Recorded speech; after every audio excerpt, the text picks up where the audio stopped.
1,000 plus horsepower 2022 GT500. It was brought to us to do a turbo 400 swap on. It's already got a Whipple 3.8, set of long tube headers, and that's pretty much it, but it still made 1,064 on our dyno through the turbo 400, which is pretty impressive considering the drivetrain lost through the big converter and through that transmission. So in 21, when these first came out and we first started modifying them, we did a twin turbo kit on one, and we had tons of problems with the DCT, which you guys still have today. We decided to turbo 400 swap it, and that car still has the GT500 record.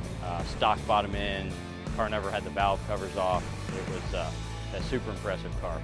So now from the amount of GT500s we've swapped transmissions on, normal DCT packages we've built, we have tons of R&D into power packages, transmissions, and what works on these cars. For these, we don't do the drag race type gut the car swap. We actually go through, change the center console.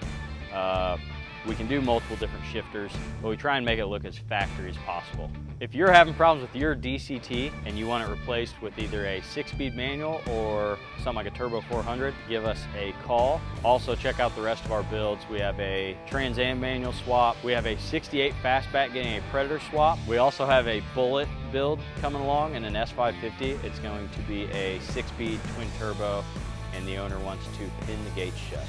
Subscribe, and if you want, leave a hateful comment for me or any of the other guys at the shop.